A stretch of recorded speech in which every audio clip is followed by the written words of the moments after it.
ჩვენი მეშვიდე ლექციის პირველი ნაწილის თემა არის ევროგაერთიანების ენობრივი პოლიტიკა. ევროგაერთიანების ენობრივი პოლიტიკა არის ევროგაერთიანების მიერ ევროპულ ინსტიტუციებში ოფიციალურად გატარებული პოლიტიკა ენათა გამოყენებისა და წევრ სახელმწიფოებში მათი სწავლების ხელშეწყობის მიზნით. პოლიტიკა მულტილინგვიზმის ხელშესაწყობად და ლინგვისტური მრავალფეროვნება ევროგაერთიანებაში. ევროგაერთიანების ზოგი სახელმწიფო უარს ამბობს ინგლისური ენის ექსკლუზიურ ხმარებაზე სამეცნიერო დოკუმენტებში. სხვები, როგორც მაგალითად საფრანგეთი, იცავს ლინგვისტურ მემკვიდრეობას, თავის ლინგვისტურ მემკვიდრეობას, მაგალითად, რომ გავიხსენოთ კანონი ფრანგული ენის გამოყენების შესახებ. ლინგვისტური მრავალფეროვნების ხელშეწყობა უნდა ხდებოდეს თითოეული ენის განსხვავებული ხმარებით, ზოგის როგორც ოფიციალური ენის, ხოლო სხვების როგორც სამუშაო ენის. ახლა რაც შეეხება ევროგაერთიანების ხელშეკრულებას. ევროგაერთიანებას ოფიციალურ მიზნად აქვს მულტილინგვიზმის ხელშეწყობა. მის ინსტიტუციებში იგი ყოველთვის ითვალისწინებს ლინგვისტური პოლიტიკის სტრატეგიულ გავლენას. არის რა თითოეული წევრი სახელმწიფოს ადმინისტრაციული ენა, იგი ამავე დროს არის ევროგაერთიანების ოფიციალური ენა. რაც შეეხება ენის სწავლას, ევროგაერთიანება ოფიციალურად მოუწოდებს თითოეულ ევროპელს, რომ დედა ენის გარდა ისწავლოს კიდევ ორი ენა. მაასტრიხტის ხელშეკრულება. ყველა ტექსტი დაკავშირებული საგარეო პოლიტიკასთან და საერთო უსაფრთხოებასთან, რომელიც წარმოდგენილი და მიღებული არის ევროსაბჭოს სესიებზე, ისევე როგორც ყველა გამოსაქვეყნებელი ტექსტი, დაუყოვნებლივ ითარგმნება ევროგაერთიანების ყველა ოფიციალურ ენაზე.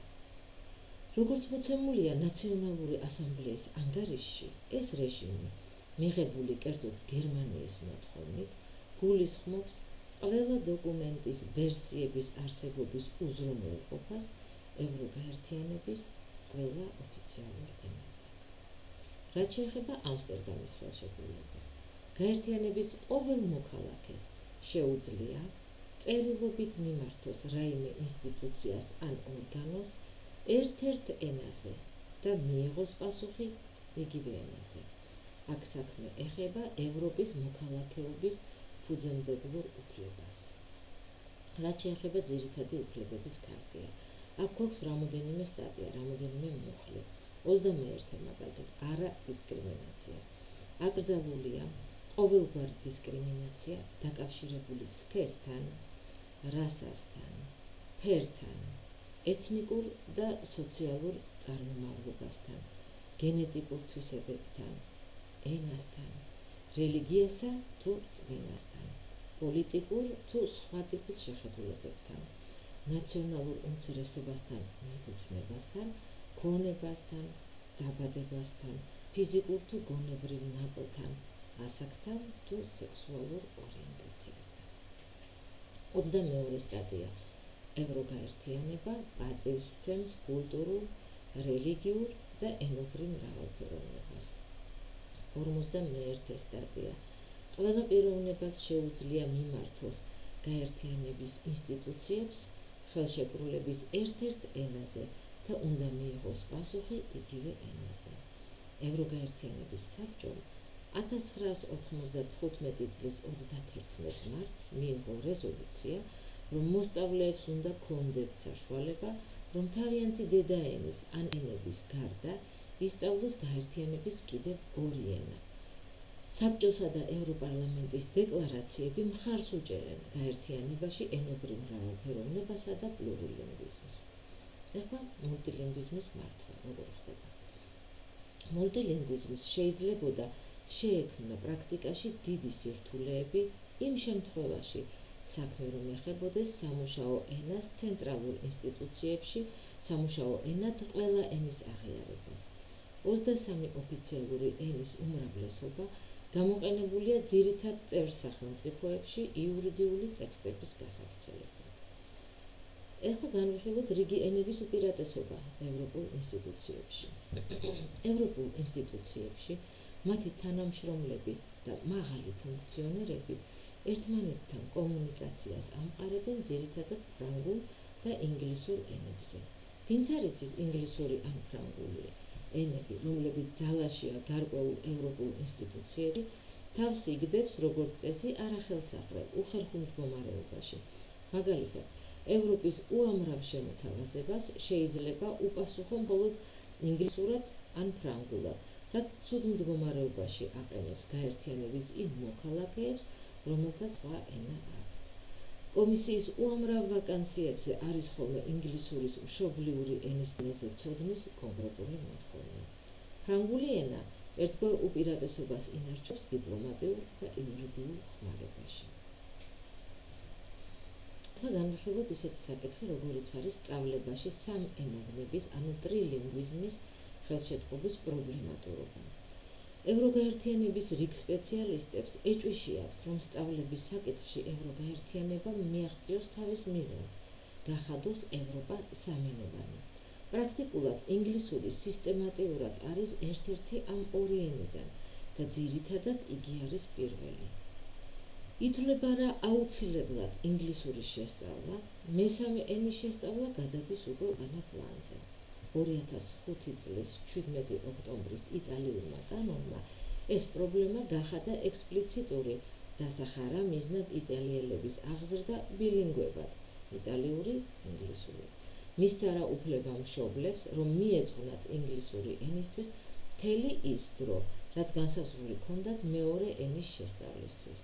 თუმცა ეს კანონი, რომელიც გაკრიტიკებული იქნა ინგლისურის გარდა სხვა ენების მასწავლებელთა მიერ, ჯერ არ განხორციელებულა. სხვა ენობრივი, ანუ ლინგვისტური სცენარები. ზემოთხსენებულის გარდა არსებობს კიდევ სხვა ლინგვისტური სცენარები ევროპისთვის, რომლებიც შესწავლილია ჟენევის უნივერსიტეტის პროფესორის ფრანსუა გრინის მოხსენება ანგარიშში pour justice linguistique dans l'élargissement de l'Union européenne. მონარქიული ტიპის სისტემა. ევროპაში ენობრივი სიტუაცია არასტაბილურია და არის ტენდენცია ერთი ენის გაბატონებისკენ. თავიდანვე აღვნიშნოთ, რომ ეს სცენარი პრაქტიკულად ინგლისურს ეხება, მაგრამ იდენტური იქნებოდა იმ შემთხვევაში, თუ გაბატონებული ენის პოზიციას დაეკავებდა ფრანგული ან მაგალითად ლატვიური ენა. ამ სცენარის უხერხულობა მდგომარეობს იმაში, რომ იგი წარმოშობს უთანასწორობას ინგლისურ ენოვან და სხვა ქვეყნებს შორის, ეს სხვა არის მოსახლეობის 85%. ფრანსუა გრინი აღნიშნავს, რომ 17 მილიარდ ევროს აღწევს ეკონომია, რომელსაც ყოველწლიურად იღებს ინგლისი ინგლისური ენის ასეთ გაბატონების გამო. ეს ციფრი, რომელიც უხეშად არის გამოთვლილი, ნაწილდება 4 დიდ სფეროში. პირველი, ეს არის პრივილეგირებული ბაზრები, ესე იგი აღნიშნული ენის სწავლება, თარგმანის შესრულება ინგლისურად, ტექსტების გამოცემა ამ ენაზე, უცხოეთისთვის ამ ენის შესასწავლად საჭირო პედაგოგიური მასალის მიწოდება. მეორე, კომუნიკაციისთვის ძალისხმევის ეკონომია. მესამე, ძალისხმევის ეკონომია უცხოური ენების სწავლების საქმეში. ინგლისი საფრანგეთთან შედარებით 4-ჯერ უფრო ნაკლებს ხარჯავს უცხო ენების სწავლებისათვის თავის საგანმანათლებლო სისტემაში. და მეოთხე, ამ სწავლებაზე მიღებული ამოგება ეკონომიიდან შემოსავალი. რაც შეეხება ოლიგარქიული ტიპის სისტემას, განვითარების ზემოთხსენებული მიმართულების საპირისპიროდ, რომელსაც შეიძლება ვუწოდოთ ყველაფერი ინგლისურად, არსებობს ვარიანტი, რომ მოხდეს სამი ძირითადი ენის არჩევა ევროპისთვის. ამის მაგალითად ფრანსუა გრინი გვაძლევს შემდეგი სამეულის ნიმუშს: ინგლისური, ფრანგული, გერმანული. ამ სცენარის მიხედვით თითოეული ევროპელი ლაპარაკობს ამ სამიდან ორ ენაზე, რის შედეგადაც ადრე ხსენებული უთანასწორობა ოდნავ შემცირებულია და ოდნავ უკეთ არის გადანაწილებული. იგი არის ნულის დონეზე იმ ქვეყნებში,